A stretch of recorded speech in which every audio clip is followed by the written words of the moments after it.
My name is Shantell Martin, and I'm the host of What's the Point?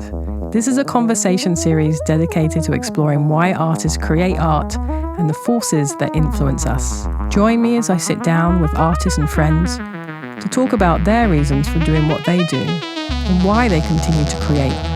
For me, the point of art is creating your own language. A lot of times when I shoot, I think of how's this going to look in 10 years? I don't really think about the individual colors as much as I think about how they play off of each other. Oh, the point is the journey.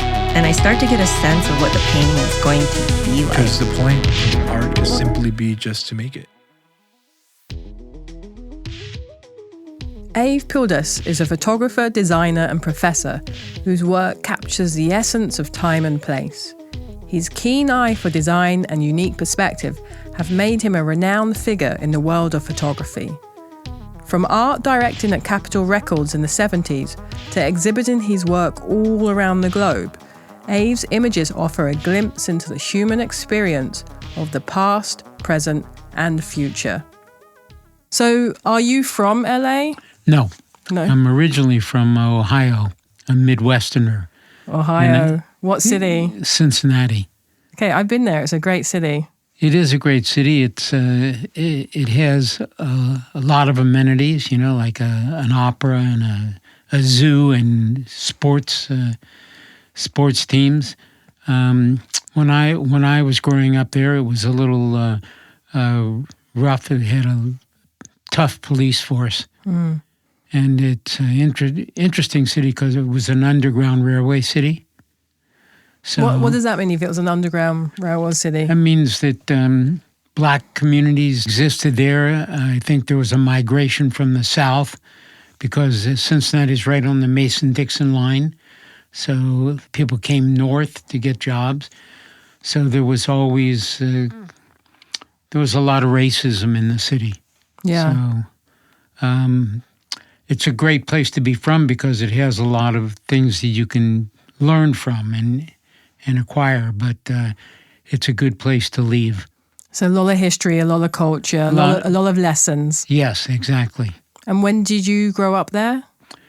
Oh, in the 40s. So I was born in 39. Wow. Yeah, I'm an old dude. You look pretty good. Yeah, thanks. For someone that's born in 1939. That's pretty incredible. Actually, Cincinnati, they have a big mural festival.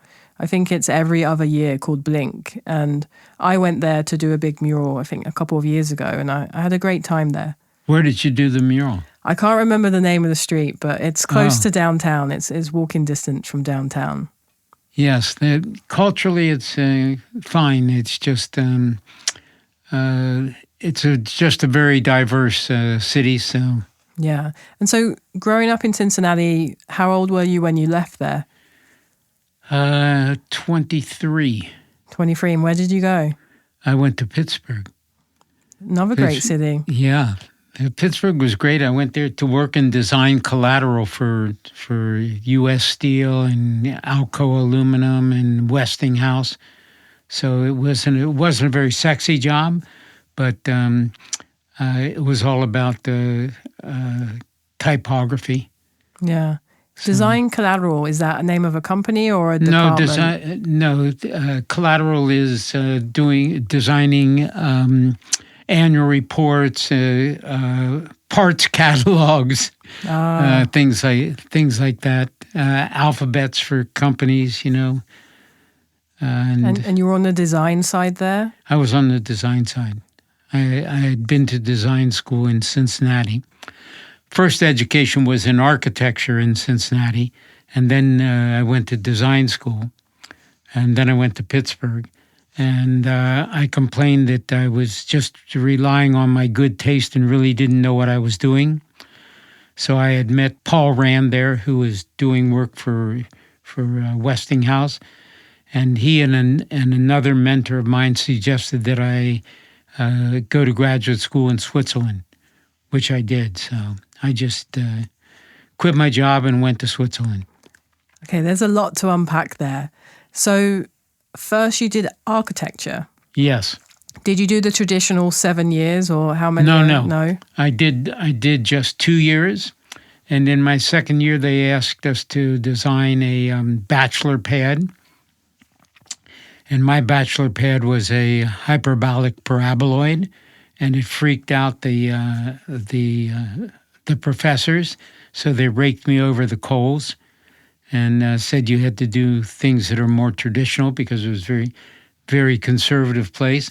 And at the end of that year, I just switched to design, which was much more open. So Yeah, some more I did flexibility. 2 years there, and then I did 4 years in design school. That's still a pretty long time. That's like 6 years. Yeah. Yeah, that you put in there. And then coming from Cincinnati, what's your family like? Are you a only child? Do you have a big family? No, I had 2 younger brothers. One of them is gone. One of them is still here. Yeah, and is he in the States? He's in the States, lives in south of here in Fallbrook. He's a writer. And the one that I lost was just probably wanted to be a business person, but he lost his life. Oh. Yeah, he was an addict. Yeah, so on a different path completely. Yeah. And so it seems like you, from a young age, had a sense of design and creativity as a part of you. I think yes. I was I was terrible with English and English composition, and I was a very slow reader, so I had to go to remedial reading classes. And it wasn't until a couple of decades later that they changed that diagnosis to dyslexia.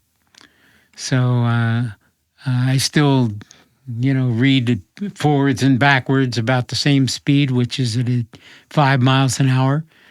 But everything I see, I remember. I'm very dyslexic too, and when you said slow reader, I was like dyslexia. Yeah. So I'm in that bucket as well, and I think a lot of us who end up in creative industries are. Yes, I know a lot of people who say they are dyslexic and who are very creative. Mm-hmm. Yeah. And so, architecture, design school. Then you were encouraged to go overseas. Did you say to Switzerland? Yes. So Switzerland. Which city did you end up? Basel. Basel, wow. Which is bound.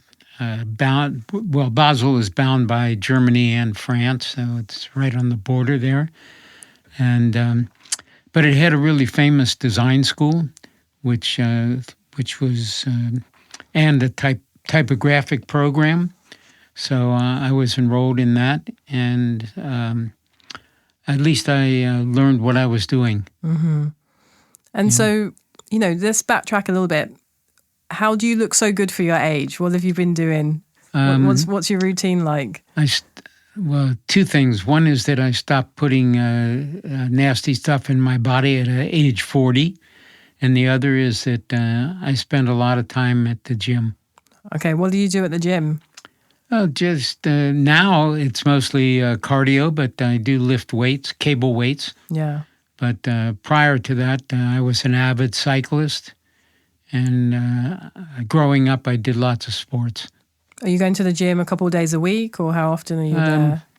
Tuesdays, Thursdays, Saturdays, and Monday, Wednesday, and Sunday, I do yoga at home. Oh, fantastic! You watch the video or something? Yes, it's 20 minutes, and then I do my own stretches after that. So. Yeah. And so when you were 40, what happened in the sense that you stopped putting toxic stuff in your body? Was there kind of a big kind of change in your life at that age? No, I started going to a holistic doctor, and I'm a big vitamin freak too, so I take a lot of vitamins. It was just part of the change, and I think California, the culture here is. It's very different than the East Coast, which is more cerebral, and the West Coast is more physical. So yeah, and you have some special to-go-to vitamins. Oh, I can't remember them all. I can't remember them all. Yeah. But yes, just like immune essentials and I guess minerals. Yeah, Things. A lot of niacin and there's a whole list. I could probably remember them, but it's not it's not that important. I like taking my vitamins, and I would put them in the fridge, but now they take up like a whole shelf. Oh yeah, Yeah. I guess once a week I put them in a little case, so it's morning, noontime, dinner, and then before bed. And there's probably 20, so it might work out to be 4 or 5 in each little compartment. Yeah. So, and when I travel, I carry them like that, but I also photograph the bottles that they come in because I'm in fear of somebody saying, well, what are these pills? And then I can show them on my phone, well, look, this is harmless, no drugs. That's actually quite smart. I should do yeah. that. So speaking about photography, for those who aren't familiar with your work, let's jump into your work. So if you can tell us a little bit about, kind of the work that you create and, kind of how long you've been doing it, that would be a great start. I'll give you a little card so you know where it started, but I've been taking pictures for 60 years now. So I took that picture in, I think it says 62 or 63 there. So you gave me, it's a card, but it looks like a Polaroid. It's set up like a Polaroid, and it's a photograph of John Coltrane in 1963. Yeah. That's pretty incredible. So while I wasn't really interested in photography at that time because I was studying design, I was a failed musician. At a very young age, my mother wanted me to play the violin. I wasn't very good. I was more interested in probably sports or girls and cars. And then I learned to. So I wasn't successful at the violin.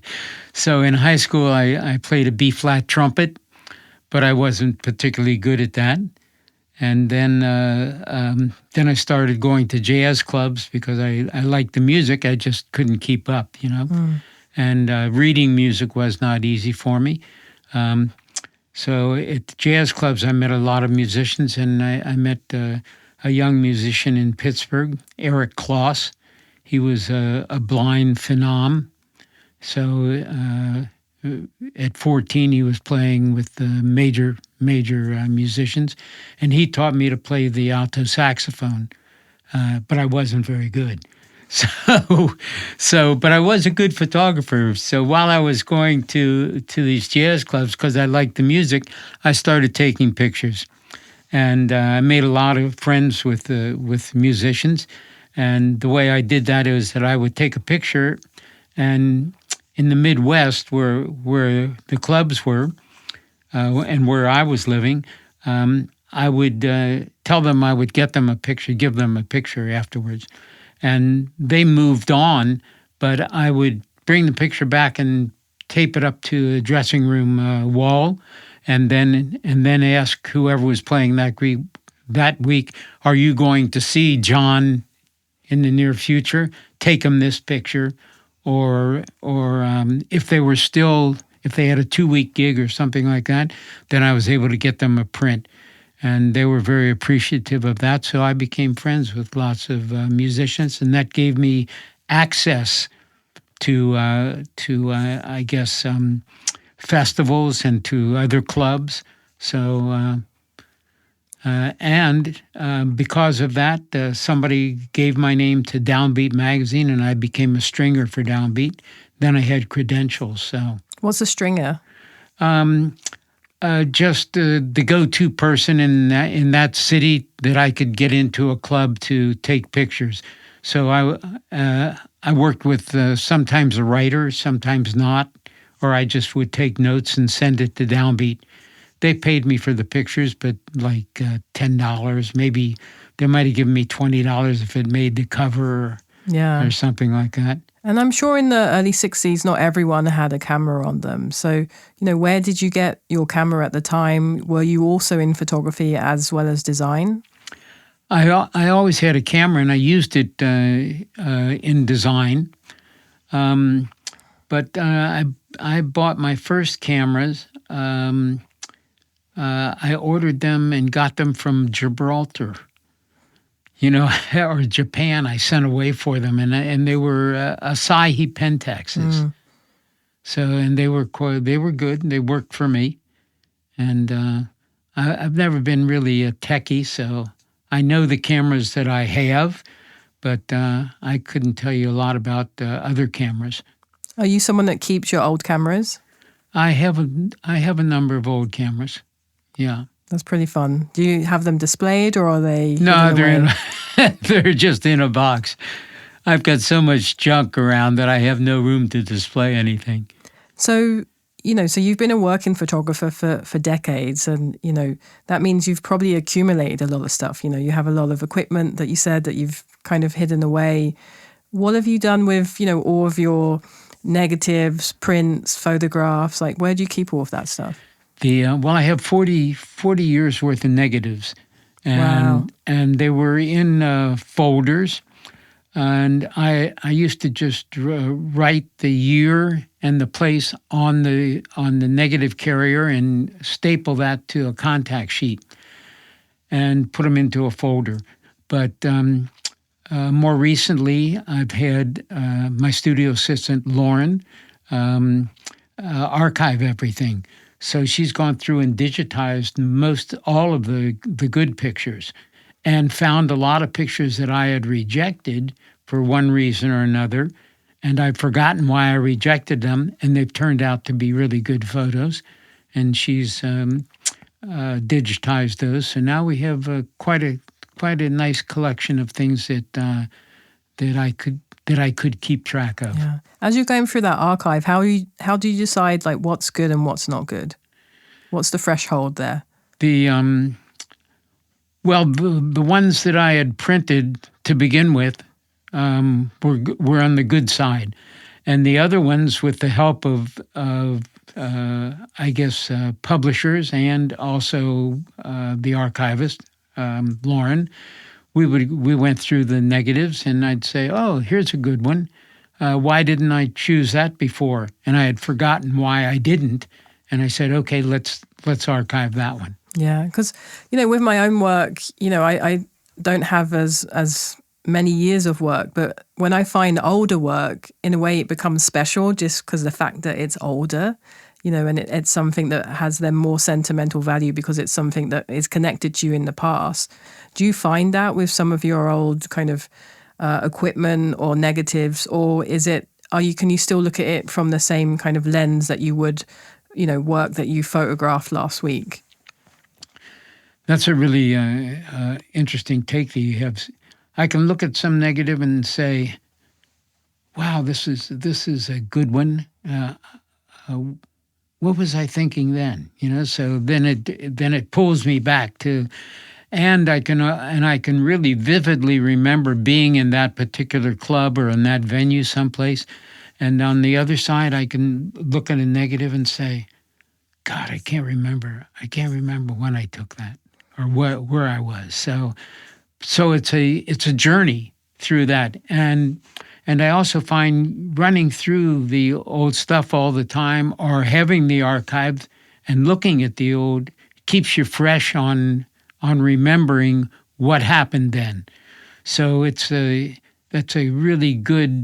good library. It's like going to the library, and only it's your own library. So it just keeps all of the memories and all of the. I'm much better remembering things from 50 years ago than I am trying to remember somebody's name from yesterday. Yeah. I have a hard time with that. I think we all have a hard time with that now these days. Yeah. So 40 years of negatives, that's physically quite a lot. And so you have space for that? Yeah, I have what I call a cave.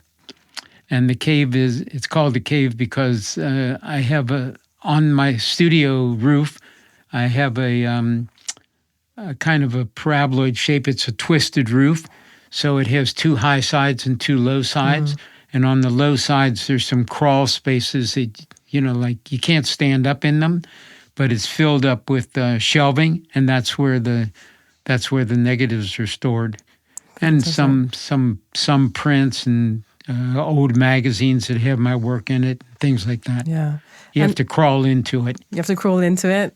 And also, archiving work, it's a huge undertaking. So has this been a project, with your archivist that you've been doing for a few years now, like decades or a couple of years? Like, how long have you been on that journey? It's a couple of years, and the first person that I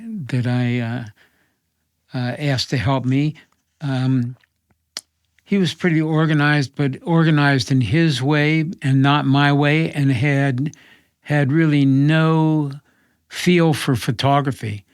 So the archiving he did wasn't complete. He couldn't put together the JPEG and the original and the print and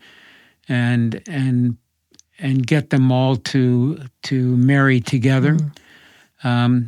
So Lauren had to do a lot of backtracking to that, but Lauren loves to do that, and Lauren's also a good photographer. So she recognizes the photographs, and she's also very organized. Yeah, especially with archiving, you've got to find someone that loves it and is very organized. Yes. That's especially important.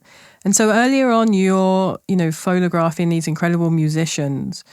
Did your subject change throughout the years? Have you been focused on photographing, different sorts of subjects, places? Tell us about some of the things that you've been photographing over the years. Well, I'm interested in almost everything because I'm visual, so I have a lot of series of things, and some of the series are 40 or 50 years old, so I keep adding to them, and some of them are new.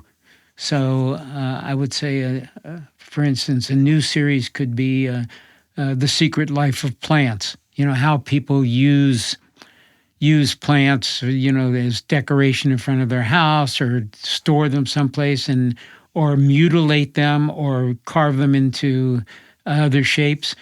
So that's a pretty new series, and I'd say I don't have a lot of pictures there. But I think maybe my oldest series might be an animal series. And so I have a large collection of animals, and initially it started out as just kind of comical situations or things that are funny about animals or dinosaurs, concrete dinosaurs or things like that. But over the years, it's become much broader. So it's evolved into the relationship of animals and people, and what that relationship is, because we wear their fur, even though that's PETA doesn't approve of that anymore. There are places where people are still wearing hats made out of raccoons, and that's always funny. But we go to a butcher shop, so we're still eating animals. We're using them in experiments. You can see them on television flogging stuff, anything.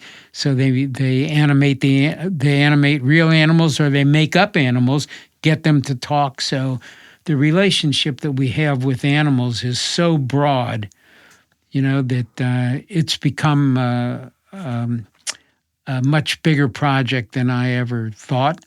If it was a project, I still don't know exactly what I'm going to do with it. But I have tons of animal pictures. So in a way, just you start collecting something that you're interested in, and then over time, perhaps the theme or the project will kind of speak to you. Yeah, it evolves. So, for instance, I also am a small publisher, so I publish my own books. There might be a dozen or maybe between 10 and 20 photographs in a little book that's perfect bound. For instance, it could be a mannequin series, or a little one about animals, or maybe something else that I'm particularly interested in. And you can get those on a website that I have, but and those are kind of like placeholders for when they get larger, so. Super fun. Yeah, I wish I could say that I'm focused on one thing or another, but I'm focused on many things. And I'm sure there's a common thread between all those things that you're interested in. On a side note, I went to the farmer's market last week, and there was a stand for, kind of dog treats and natural dog food. And they had piles of deer legs, with the hoof and the hair on for dogs. And they had a real rabbit head and, all parts of animal bodies, which, is quite, something we've been doing for a long time, but we're not that commonly exposed to it. So I was very shocked to see, these different parts of an animal, which you then give your dog, a deer leg with the hair and everything on it. So that was quite shocking. Yes, well, I have 2 dogs, and I do give them bones, and they love them, and it keeps them quiet for a while, or occupied. Mm-hmm. So speaking of books, you gave me a book today, and it's called Starstruck. Tell us a little bit about this book. Well, Starstruck is, I guess, in the early 70s when I first came to Los Angeles. I worked at Capitol Records as an art director for a short time. And at lunchtime, we used to go out on Hollywood Boulevard because Capitol Records is half a block from Hollywood Boulevard. And I looked around, and it was a very vibrant street at that time, and it was on the turn. And it was kind of like being in Times Square, Times Square West at that time. So I just started to sort of take some pictures there. And then when I left Capitol Records, I started to take a lot of pictures there. So I took those pictures in 1973, 74, maybe a little bit in 75. I kind of hung out there for more than 2 years. And then I took those pictures with me in a backpack to Europe one time. And I went to Zoom and Photo, and I just said, hey, have a look at these. And both those publications, they published some of the pictures that I had. In fact, Zoom did probably 10 pages, and a double-page spread was just contacts. So there was hundreds of pictures that they published. And then after that, I think that was in probably 75 or 76. And then those pictures went to sleep. I just put them in the cave. You retired them? Yeah, in the cave. They had a little run there with magazines. And then I guess maybe 5 or 6 years ago, or somebody discovered an old copy, and they started asking me about those pictures. And I pulled them all out. And one of the people that was interested was this publisher, Deadbeat Club Press, whom they only do photo books in really high quality. And we just put together a book. And I think there's maybe 80 or 90 photos in this book, which is just a drop in the bucket to what I have. Clint Woodside from Deadbeat Club is a good designer, and we edited it together. And so all these pictures in this book are 50 years old. And I was really lucky, fortunate, that at, I think, Polycopies in Paris, it was on display, and Michael Schulman from the New Yorker was there and saw it. And he writes about Hollywood, even though he's in New York. So he did this spread in the New Yorker of this book, and that was a real push for the book. So that was pretty nice. Yeah, it's pretty incredible because it's a time capsule. Absolutely. And you go through the book and you see all these characters in Hollywood, and there's a lot of stars, but there's also a lot of blank stars because they haven't been filled in yet. And so it's interesting looking at the past and kind of understanding a little bit of what Hollywood is today as well, because this is the Hollywood that people used to talk about, that people would flock towards. And today Hollywood is kind of a different place, but it still has a lot of that sentiment and kind of same but very different characters there. it breathes. Hollywood Boulevard breathes. So at the time I was taking those pictures, it was on the turn, so it was a little bit seedy. But there were old actors, walking back and forth, people who wanted to get discovered. There were junkies and hookers, and then they kind of cleaned it up for a while, and so it had a kind of a resurgent or a little bit of a glamour put back on it, and where the Walk of Fame became an organization, and they invited people to have a star, or you could apply to get a star. And now again, it's on the turn again. So part of that Walk of Fame, which is close to Grauman's Chinese and Hollywood and Highland, is where most tourists go. But on the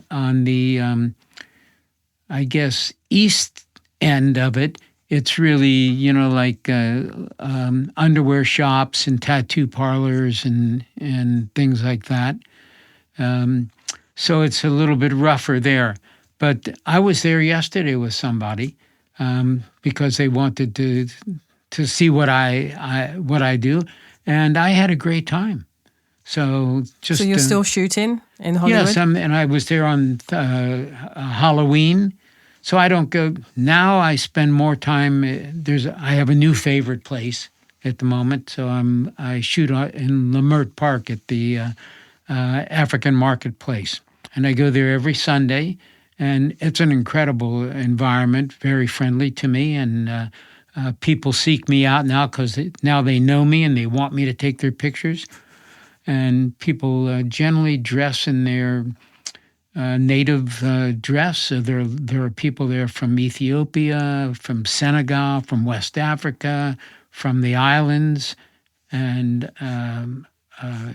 Trinidad, and also African Americans who have come here from all over, and they're selling food, wares. There's the best drum circle in Los Angeles is there, and I have a lot of incredible pictures. I don't know what I'm going to do with them, but every time I take a picture of somebody, I tell them that I'll bring them a print. And the following week, I bring them a print. And often, and they're surprised that I kept my word, that I would do that. And I give them a print. They're very, I guess, grateful, thankful, and try to pay me. They want to pay, well, how much do I owe you for the print? And I just tell them that I don't need their money. I don't want their money, but I'm not dissing them. And I say, well, what do you got to trade? So I wind up with hats, or one guy gives me salmon tamales all the time, or I get some barbecue, or a T-shirt, or a bundle of sage, and I think it's a great trade. So I have the pictures. I still have the pictures. They have the pictures, and I have something else, and I have a friendship. Yeah. So. And so, how long have you been photographing in Lemert Park? How long has that been happening? About a year now. About a year. Yeah. And would you love to do a show or an exhibition of those works? Well, that's what I started out thinking that I would do, is to, they have art and practice there, and they also have kind of a satellite of the African American Museum, and I haven't approached either one of them yet.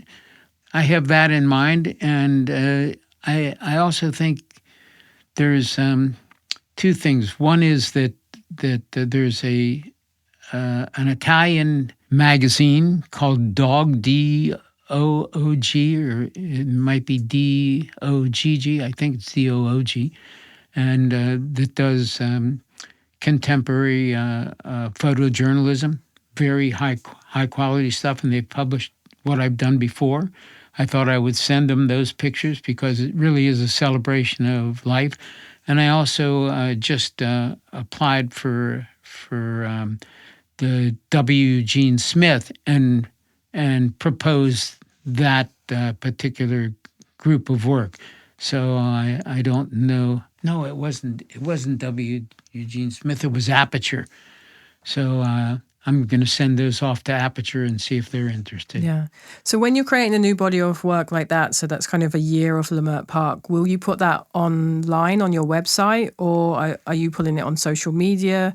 Is there anywhere else that people could kind of follow along and see those pictures that you're taking? They will go. They will go on the site, and when I get a really good one, I occasionally put things up. I do use Constant Contact, so I post a photograph every week, but it isn't always of what I'm doing currently. But a lot of it's currently. But that's just what I do on Sunday. I'm at Lamert Park.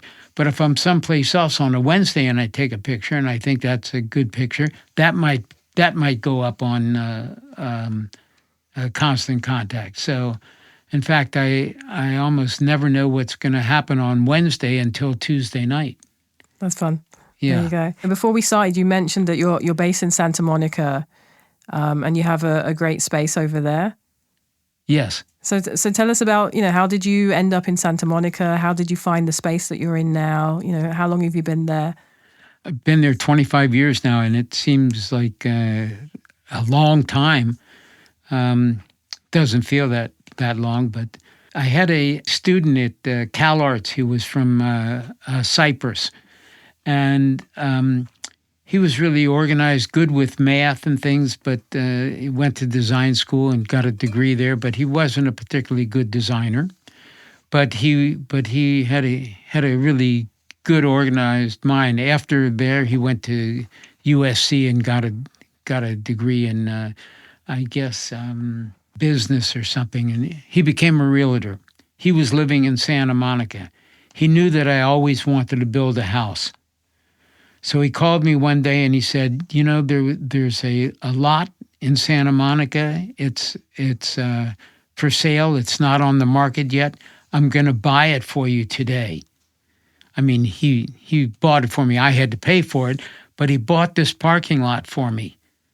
So then I had a parking lot. It was a small parking lot. It was only, I think, 35 by 150. And then I just had a friend who was an architect, and we believed in some of the same things. It was Warren Wagner. I said, Warren, let's design a house in a studio. He was licensed. I wasn't licensed, but we worked together, and I was very much into solar. So the house is both active and passive solar, and the studio isn't passive solar because it's clad in metal corrugated, but it has a dark area for photography. And my wife is also an artist. She's a sculptor, and her side of the studio has light. So she works on one side, I work on the other side, and it has a small second story, which I was allowed to put on because it said in the building code that you could have what they called a steeple if it didn't occupy more than 25% of the roof space. So I have a place where the computers are, and that's where we do editing, and that's where the cave is, where I store all my negatives. So that worked out fine. And in between the two buildings is a garden that is a cactus garden, and some of the cactus are 25 feet tall. Wow. So that's the creative's dream, to be able to build your home and studio and, kind of have enough space for everyone. Never enough space. I was going to say, have you outgrown the space? Yes, never enough space. Yeah. But I just can't undertake another move. But great location. Yes. It's not a neighborhood, but the weather's great. We can walk to Trader Joe's. Whoops, sorry. And for the plug, they won't give me anything. Yeah. And you want a funny story? Yeah, give us a funny story. I met my wife crossing the street at at Trader Joe's in Silver Lake. And when we got married, I told that story that I met my wife in the parking lot at Trader Joe's. Would they give me a break on wedding or, like a wine or anything? They said no. They said no. Yeah, but, they got a lot of competition, Yeah, right. Mm-hmm. So, but now we can walk to Trader Joe's 3 times a day if we want to. Yeah. And then how long ago was that? How long have you been married? I think it's now 27 years. Okay, nice. So couple years, and then you built the house and the studio and moved in. That's fantastic. And so something I kind of brushed over earlier on is that you said you went to Basel, you went to Switzerland. How did that impact you as kind of a young person moving overseas at that time? Well, I was really fresh from Ohio, even though I'd stopped in Pittsburgh to work. So I was just amazed by what was going on. I mean, I arrived in Germany. I didn't speak any German, but I had met somebody who in Pittsburgh who was working at one of the companies who was from Germany. So she just had her parents pick me up in Frankfurt, and they didn't speak any English. So my first 2 weeks was an immersion in German. So I don't speak German very well. If you wanted to eat something, you had to communicate. That's right. I learned a few words. So that was good. And then from there, from just outside of Frankfurt, I went to Wiedensbrook and picked up a Volkswagen camper that I had bought through AAA in Pittsburgh. So my first house in Switzerland was a VW bus, and when I got to Basel, I parked it at the circus was in town. So I asked the circus if I could use their electricity, and I parked in the circus until I found a place. They didn't make you join? No, but I interact with people pretty easily on the street, and so I'll talk to anybody. So I did meet some circus people, and on my travels later, when they had moved in, I think they had moved into Poland once. I visited them and went mushroom hunting with a couple of people, and it was probably a year later when I was just traveling. Yeah. So how long were you in Basel, and then did you bring the, kind of your first home back to the US, or did it stay out there? Yes, I did. And I drove it around the US too. Wow. But I was in Basel for 3 years, and I studied graphic design and typography. So, and I meant to mention that I think the year that you were born, in the early 80s, yeah. I was a lecturer at Ravensbourne and at the LCP, London College of Printing. Yeah. And the classes that I was teaching were type an image and type as image.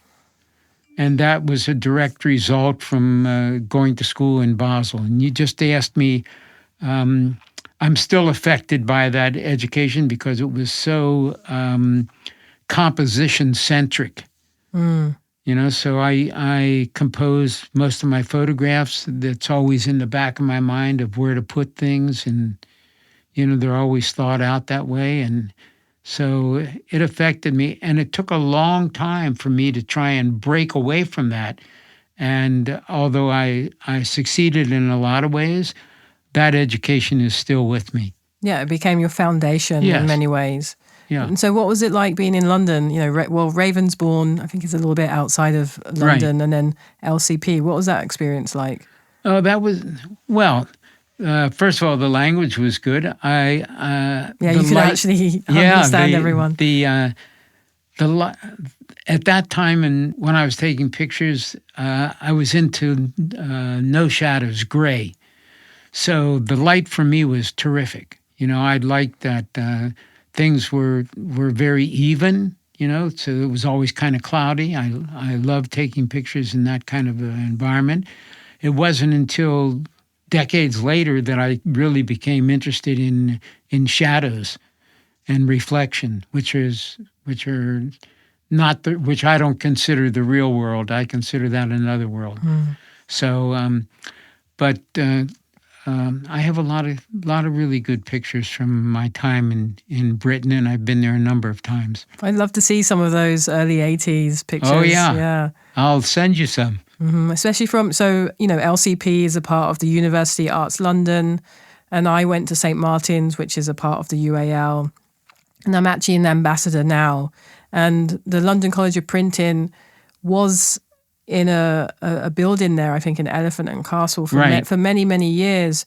But right now it's transitioning to a new building. So, it'd be nice to see if you have any pictures from, kind of that old building or even that area, because it's changed so much. I probably have pictures from the area. I don't have pictures of classrooms. Yeah. Because I think that was kind of when I was first started taking pictures on the street, although there wasn't that labeling. I mean, street photography became a label probably maybe in the last 10 or 15 years. Yeah. Before that, I was just taking pictures. I mean, really older photographers, older than I am, never thought of themselves as being street photographers. They were just out taking pictures. I guess in many ways you're one of the OG street photographers, before there was a label for that. Yeah, well, I'd be happy to join that group. Yes. Yeah, like you said, it's been going on for a long time. Yeah. So what are you looking forward to in the future? What projects do you have coming up? Are there, you're going to Lamert Park, that's your new favorite place. Like, what else are you up to right now? I've also been taking pictures on the Santa Monica Pier, and I had been to the Santa Monica Pier for years and years before, and I thought it was too much like Hollywood Boulevard, so I stayed away from it, and really went more to take pictures in Venice. So I took a lot of pictures in Venice because it was really a crazy place and a good place to go. But more recently, in the last couple of years, I've gone back to the Santa Monica Pier. And I have a project now because there's signs all over that say end of the trail. And the end of the trail is a reference to the end of Route 66, which is famous in song and in verse and books about the Route 66. It's a road that runs all the way from Chicago out to it ends at the Santa Monica Pier. So I've been working there, and I have enough good pictures of the Santa Monica Pier and what goes on in and around that it could be a book project. So I'm going to try and get somebody to publish that. Yeah, that would be incredible. I feel like they could also make a TV show about Santa Monica Pier. I've only been there a couple of times, and any sort of character that you imagine is on the pier. Yeah. It's such a mishmash, like places like Times Square and Hollywood. You have people from all over the place there. Yes. Yeah, there are very good buskers there or buskers and street performers, fishermen fishing there. And, I've got pictures of people catching fish and, and people being rescued or, because they have the firemen coming in. There's a calamity every week. Yeah. And so equipment-wise, did you ever move over to digital photography, or are you still more film? What kind of your setup there? I think that I haven't taken a film photograph since maybe, it could be 20 years. Oh, wow. Okay, so you moved to digital a long time ago. Yeah. Mm-hmm. Yeah. I had a little Nikon that was a couple megapixels that I took to Europe once, and I took a picture in Italy at the square in Venice. And from I guess at least 4 blocks away. I brought it back and put it on the computer and blew it up, and I could see the lace on the windows. And I said, I can't believe this. And that was it for me. Then I went out and bought a digital camera. Yeah, but something like that, now if you looked at that same picture, on the computer, it's going to be quite low resolution. So how have you kind of, when you're looking back at pictures that you took on your earlier digital cameras, are they still good quality, high resolution? How does that work? No. They're not. They're not good quality, and I didn't use those for my cherished pictures to begin with. So I think that my first digital camera were Minolta, Yeah. and then Canon. And I still use some Canon equipment, but I've really kind of switched over. I use Canon a lot, but I have Sony equipment. I think their chips are really good, and their lenses, they're all Zeiss lenses, so those are very good. Yeah, and have you experimented with video? Yes. Yeah. So tell us a little bit about that. I'm not very good at that because I'm used to shooting still things. So I use my camera sometimes for video. I use my iPhone for video. I tried vlogging, so taking pictures and talking at the same time. I'm out of sync. So I really have to practice to get it. But what I do when you say video, I often turn still pictures into videos. So one of the things I do are called paper movies, where I take a number of still pictures and animate them. So I either make them move a little bit, or I put them in sequencing. I sequence them, and then they become, they're still pictures, but they also have a new life because of the editing. And sometimes they get also turned into animation, so they also move. Sometimes they're still sequences, sometimes they're animated sequences. So it's really interesting. So they become these animated portraits. So there's a deeper or a different level to them. Yes, perspective. Both. Yeah, both. Because the for instance, I might start with one person going across the page like that, and then going from left to right, and then the next row might be 2 people going from right to left, and then back and forth. So I force the eye to travel, or sometimes they're moving in and out. So the image gets bigger in the frame or smaller in the frame. In your career, have there been some things that you've wanted to do that you've not been able to do yet? Well, I think in the beginning when I first came here, I really entertained the thought of being a cinematographer, but it was very difficult to get into the union. So I really focused on being a still photographer. So that was one thing, but I think that there are enough things left for me to do, and I discover stuff every day that I could do. One of the recent things that I hadn't done with making paper movies, is what I call them, is that all of the pictures that I take are static, and I make them move afterwards. So now I'm trying to push, so the backgrounds are static, and now I'm trying to work with having the images that come into the frame show motion. So that's just something that I discovered a week ago. So that's something new for me to work on. But if I just serendipitously, discover stuff, and I'm happy to do that. What's your experience with collaboration? Because we're in the state of California, and you have incredible schools like Cal Arts here who have, really amazing animation departments. Have you ever thought about, collaborating with animators to, kind of explore some of the things that you're discovering right now?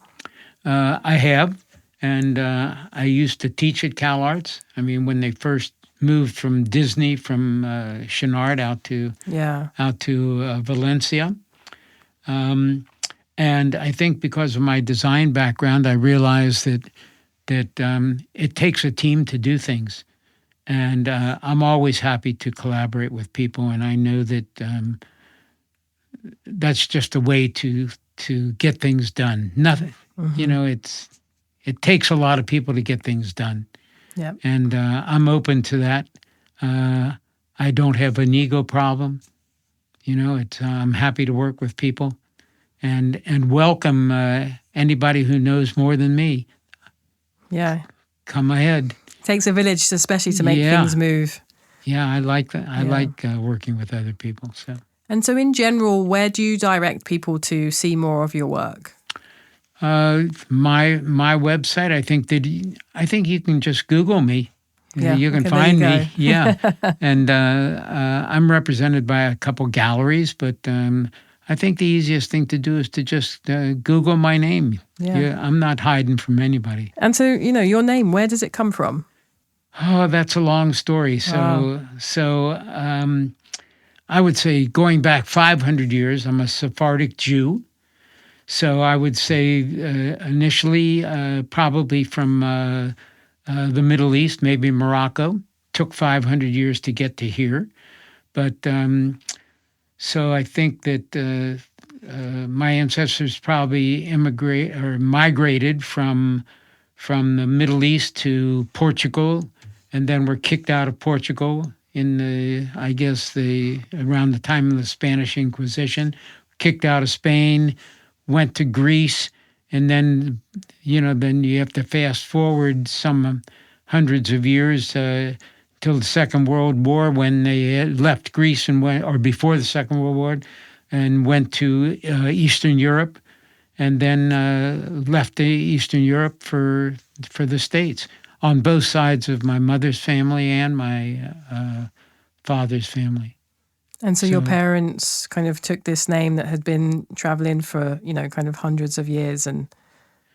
Yeah, it could have been something else. I think that I couldn't tell you what the original name was 500 years ago, but both my mother and father are first generation, and I'm happy to be here. Yeah. Well, I'm not always happy with the politics here, but it's still my country. Yeah. Well, it's great to have you here.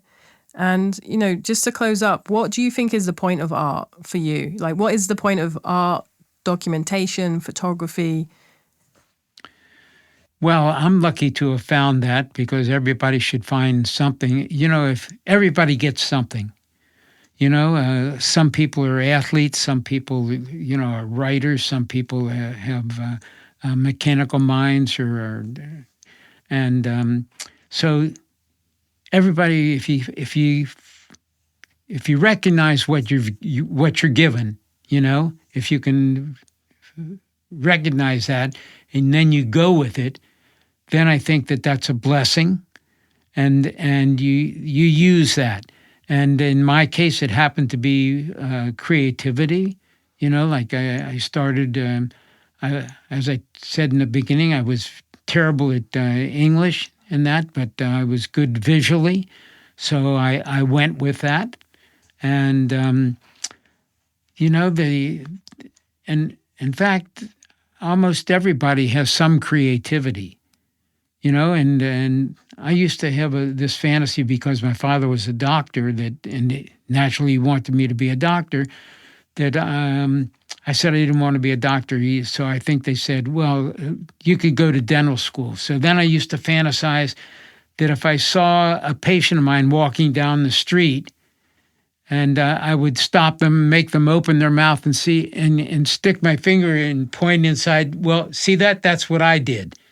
So so I knew that wasn't going to happen, but I think that the creative part is that if you're creative, you can be creative with anything. So I like to make things. So I make sets. I photograph them. I make things out of wood. I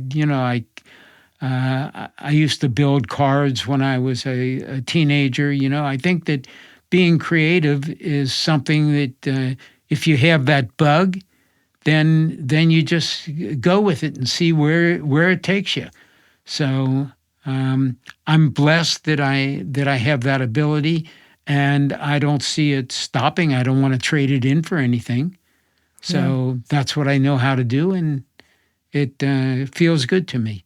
Yep. So find that thing, that is your thing, Right, and keep following it. Exactly. Fantastic. Well, it's been such a pleasure having you here today. Thank you for sharing this with us. Yeah, the time flew by, and it's so nice to meet you. Thank you for listening to this episode of What's the Point, recorded at Spotify Studios in Los Angeles. Check out our website made by Eat.studio. Grant Alexander Peters does our theme music, engineering, and editing. Research and pre-show preparation are done by Vern Molidor and Joyce Adams-So from the Shantell Martin studio team. If you like this episode, please consider subscribing to the podcast and leaving a nice 5-star review. Don't forget to check out the show description for more information on today's guest. And you can follow myself and the podcast on Instagram at Shantell_Martin. What's the point?